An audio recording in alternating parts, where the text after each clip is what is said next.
I selected him as the recipient of the chocolate cake because I knew he favored it. You always choose chocolate cake, don't you? Mom warned, concerned about the caffeine content. Ignoring her advice, I swiftly exchanged my cake with Kevin's.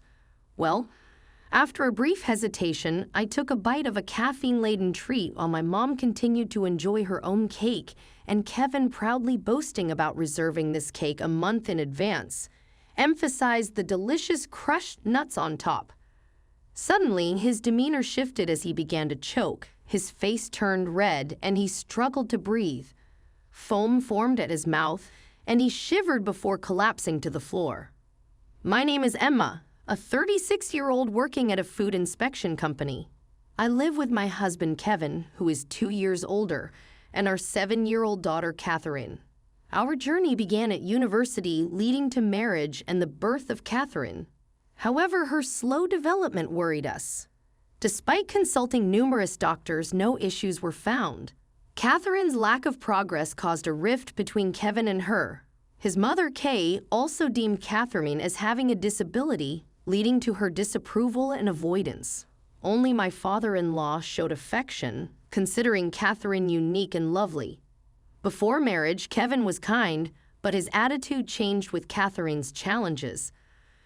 His frequent bouts of anger, expressed through loud noises and table banging, stressed me to the point of health issues. Menstrual irregularities eventually leading to a pause that prevented us from having more children. As Katherine entered school, her slow speech led to suggestions of a special needs class, an idea Kevin vehemently opposed. Despite my belief that it would be a better fit for her, I couldn't propose it due to Kevin and Kay's objections. Work offered solace from the home environment. When offered a full-time position, Kevin hesitated, insisting on my continued commitment to housework. Reluctantly, I agreed. However, Kevin's solution was to have his critical mother, Kay, take over household duties. After my father-in-law's sudden death, Kevin and Kay's behavior at the funeral raised suspicions. Despite Katherine losing her only ally, Kevin spent more time at his parents' house. When I fell ill and asked for help, he refused, opting to stay away for a week. As my health improved, I received a job promotion, bringing both joy and the weight of added responsibilities. In the midst of my challenging home life, I discussed the situation with Kevin, and as anticipated, he insisted that I should manage the household chores properly. To add insult to injury, he gave me a mocking look and questioned whether I could handle the title of a section chief, claiming it was equivalent to his position. Kevin abruptly left the table and headed to the bedroom. The next day, Kay visited our house, and Kevin pointed out the supposed mess, attributing it to my lack of effort in housework. Kay hastily entered, meticulously inspecting everything from the cleanliness of the windows to the folding of the laundry and water stains in the bathroom. She made me redo everything and started engaging in conversation with Kay. But Katherine approached Kay with a serious expression, asking her about the 4 main elements of happiness and inquiring about happy hormones. Surprised by Katherine's rapid-fire questions, Kay appeared bewildered.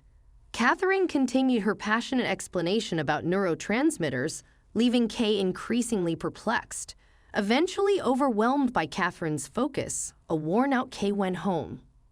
On my birthday, Kevin, returning from a business trip, surprised me by buying a birthday cake, a first since our marriage.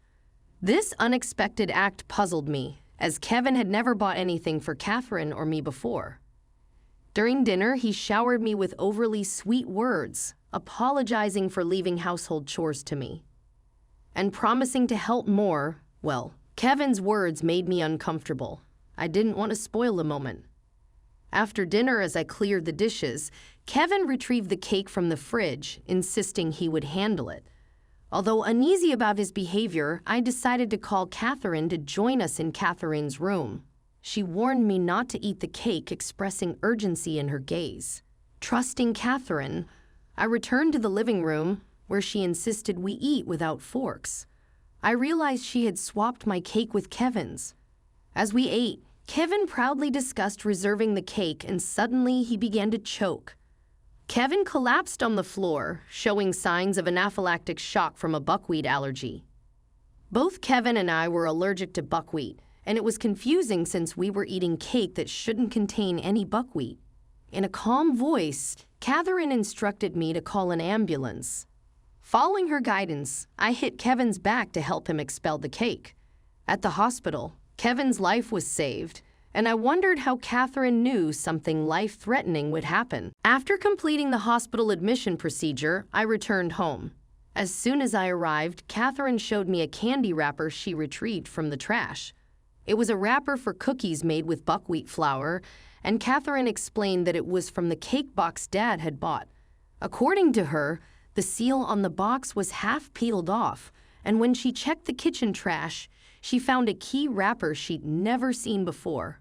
Upon researching online, she discovered it contained buckwheat flour. She then reminded me of Katherine's warning, "Mom, if you eat that, you'll die." The realization hit me hard. If not for Katherine's swift action, I could have been the one eating that potentially harmful cake. The thought of being the one on the hospital bed sent chills down my spine as fear and suspicion crept in. I considered involving the police, however, Katherine's words made me reconsider. If Dad was the one who collapsed, informing the police might make me a prime suspect. A feeling of despair overcame me, and Katherine assured me that she would handle it. She ventured into Kevin's study, defying his strict instructions, and began searching for evidence. To my surprise, Katherine found a notebook in a drawer that detailed a shocking revelation. My father-in-law had been victimized in a similar manner. The notebook described the plan to mix crushed buckwheat flour cookies with sprinkles. Even more disturbingly, Kay was implicated in this terrifying scheme. They were conspiring together, and at the bottom of the page it ominously read, "Next is Emma's birthday." My hands involuntarily tightened around the notebook, and Katherine, noticing my anger, reassured me that everything would be okay. Katherine shook her head regretfully, explaining that the notebook might not be admissible as evidence. If Kevin and Kay claimed it was just fantasy, the case would likely be dismissed. The lack of concrete evidence made me feel helpless, and Katherine, sensing my frustration, held my hand firmly, promising to find the evidence and protect me. Determined to seek justice, Katherine and I began preparing for the final showdown. Our plan was to lure Kay into the house under the pretense of learning how to cook Kevin's favorite dish while Kay taught me in the kitchen. Caffeine discreetly searched her bag and found the buckwheat cookies. With one cookie in hand, we took it to my workplace for a composition test several days later, as Kevin was discharged from the hospital. I informed Kay that I was preparing a celebration for his recovery. I asked her to pick him up, and while Katherine and I prepared his favorite dishes, including the potentially tainted cookie, as Kevin and Kay returned, we welcomed them to the table where the atmosphere quickly shifted. Kevin whispered something to Kay, and they both seemed puzzled. It appeared that our plan was beginning to unfold, and I steeled myself for the confrontation ahead. As she released the fried chicken she held with her chopsticks, she seemed oblivious to the fact that it slipped from her grasp. The tension in the room intensified as Kevin and Kay refrained from touching the food deliberately. I engaged Kevin in conversation, inquiring about the seasoning. "Oh, I guess I can't make it as good as your mother does," he mumbled, glancing down. I responded with my biggest smile, assuring him that the seasoning not only tasted good but also seemed to provide energy. Casually, I mentioned my father-in-law's recommendation of the seasoning, observing Kevin and Kay shivering as if they were cold. Katherine, undeterred, sprinkled the seasoning over their rice in protest. Kevin swatted away Katherine's hand, expressing concern about adding something suspicious. Ignoring his objections, I continued smiling and serving the food. Katherine persisted, reaching for the seasoning, but Kevin, with a terrifying expression, shouted, "Enough! Why are you so scared? I just want you and your mom to live longer." I cheerfully retorted, flashing my brightest smile. The atmosphere grew tense as Katherine defied Kevin's warning and sprinkled the seasoning over their rice.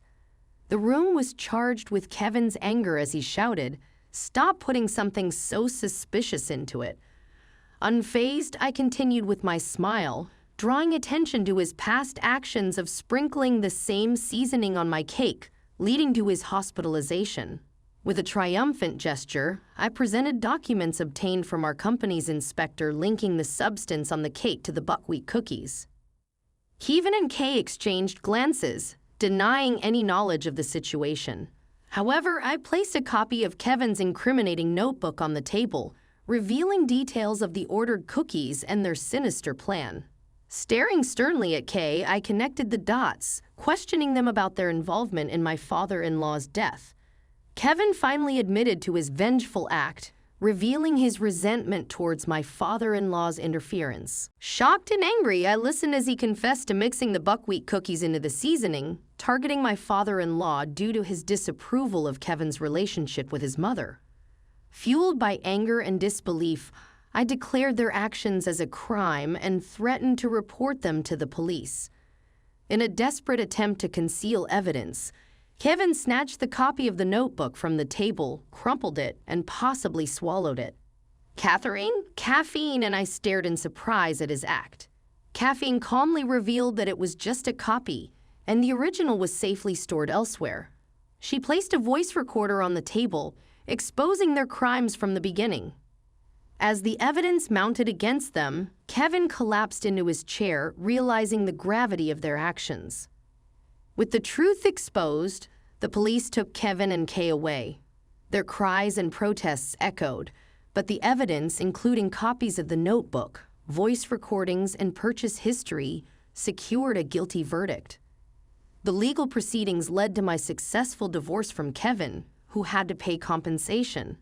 Along with receiving $660 as compensation, I used a portion to build a grave for my father-in-law, a proper place for mourning. After the trial, shocked and angry, I listened as he confessed to mixing the buckwheat cookies into the seasoning, targeting my father-in-law due to his disapproval of Kevin's relationship with his mother. Fueled by anger and disbelief, I declared their actions as a crime and threatened to report them to the police. In a desperate attempt to conceal evidence, Kevin snatched the copy of the notebook from the table, crumpled it, and possibly swallowed it. Katherine, Caffeine and I stared in surprise at his act. Caffeine calmly revealed that it was just a copy, and the original